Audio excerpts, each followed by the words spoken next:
So is this your first Comic-Con? It is. It's my first San Diego Comic Con. I've done a couple of comic conventions in Canada, but this is my first. This is the big show. This is the one that. This is the big leagues where everybody comes to play, and I'm excited to be here. What do you think so far? It's crazy.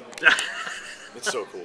It's honestly we're fortunate to be in this genre, sci-fi, and have these fans. And I mean, just out there waiting to come in, and the guy's like, "Can I have a picture with you, Mark? I love your show." And I'm like, I'm going to ask for one of those after. "This is cool. Okay, sure, it'd be my pleasure." But it's just it's something you dream of as an actor. You know, like.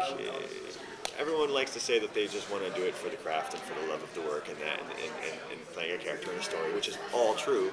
But everyone has that deep down desire to grow in the career and put out product that people love and want to appreciate. And I'm fortunate and I feel really lucky to be here and see all these crazy dressed up fans, and I love it because I'm a closet nerd. Myself, and I love the superhero genre, and to me, it's just exciting. You opened up the door. What are you a closet nerd about? Yeah. What are the geeky things that you love? Superman, Yeah. Star Wars.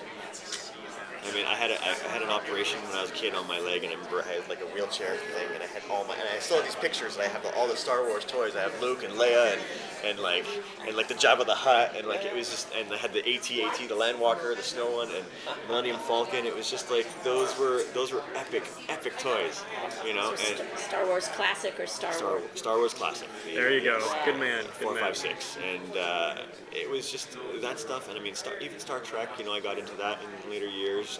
I loved Voyager, so working with Jerry Ryan was really cool and really exciting for me. The Hulk, and I didn't get in. I was never really into comics, but like Iron Man when they did the new movies. I'll get it. It's probably my mom. When that kind of stuff came out, when those movies came out, I mean, Iron Man that was so cool. I mean, I'm a gadget freak. Like I'm a nerd. I'm an Apple nerd, and I love that sort of stuff. And so anything that has to do with like LED lights, it's cool with me.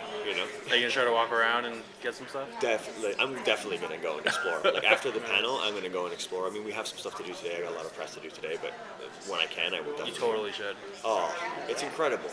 And I just want to take in, because honestly, this is all about the fans. This is all about the people that are coming here to enjoy life, and the people that spend a year building a costume out of UVA foam and fiberglass, like to do their what is it, the Master Chief costumes and the Iron Man costumes.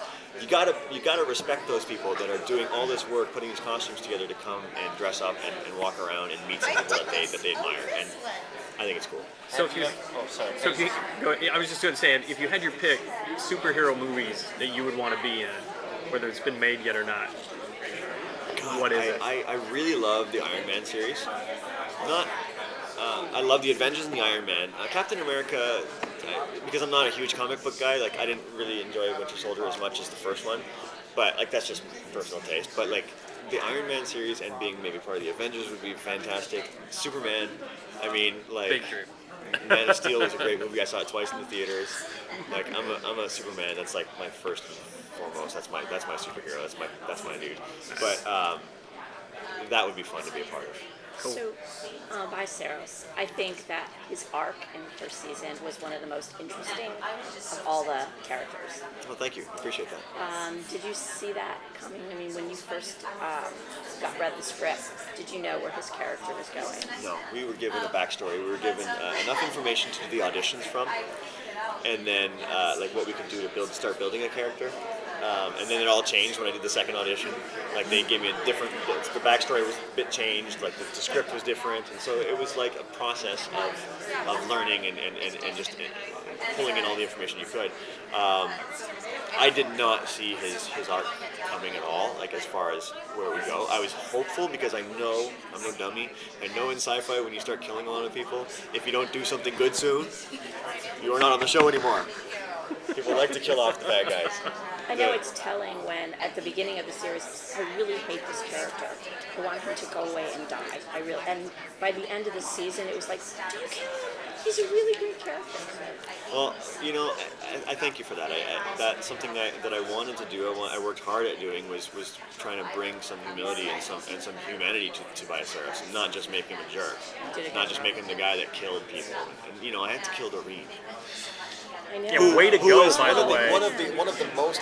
She was one of the most hated and most loved characters at the same time on the show. Up until like season 4 or whatever when she died, like there were fans. Either people loved her character, they're like, oh, she's a hick, we hate her, or they loved her because she was so charming and funny. So there was no middle ground. There was no like, I don't mind Doreen. It was like love or hate. And so I took like a really strong character from people's audience's opinions, and I put an air bubble in her brain. And that's not cool in the Twitterverse. You man. say with a smile, though. Because she's lovely and we had a lot of fun and there was jokes about it afterwards. She was pretending to be so mad at me and I had to take her out for dinner and say I'm sorry, But the backlash on Twitter. Hey guys, Mark Ghanime didn't actually kill her. She's still here. Look, she's tweeting right now. She just retweeted it. She's fine. It's a great relationship between Bellasaros and Maureen. It was like really, really interesting. I was like, I can't believe you killed her. I know, and I wanted to play a little bit more like with his deviousness, and I wanted him to try and win her over a little bit more, and I wanted him to maybe play around like flirting with her a little bit, and building that kind of thing. But And then kill her. And yeah, so that's what happened. Naturally. I mean, that's how it came across on the and it was fun to just explore it. I mean, she's a talented theater actress who is just stepping into her career in film and television, and we learned a lot from each other. And so I had some firsts on this show as well, and she did as well, and we got to like kind of guide each other through some of the scenes at the beginning. We spent a lot of time together. So there's a really stark contrast between your personality and your character's personality. How was that for you, being able to play somebody that's so different from you? A lot of the times when Bellasaros is being like playful and cocky and funny, and when he was like dealing with Doreen, a lot of that was me. Obviously, I don't murder people. I don't kill monkeys. That we know of. I do not kill monkeys. I love monkeys. Monkeys are awesome. So there's that. I mean, there's that aspect, and the murderous tendencies, and the psychopath, and the survivalist. I mean, everyone's got a bit of like self-preservation in them. But to that extreme, where he would do anything and screw everybody over, I don't think is me. At least I don't want it to be me. That kind of stuff was definitely, you had to play outside of your comfort zone and become that guy. So where do you see your character going next this coming season? I can't talk too much about that, obviously. Because I don't know, because I've only seen episode 1. But I want to see him get more involved in his backstory and figure out where this guy's motivation came from, why he is, like where he came from, and what put him in such a situation where he's going to be working for Ilaria and helping create a virus that's going to destroy half the population. So I think that's where I want to see him. I want to see his backstory developed. Cool. Thank you. Thank you so much. so much. Thanks, Mark.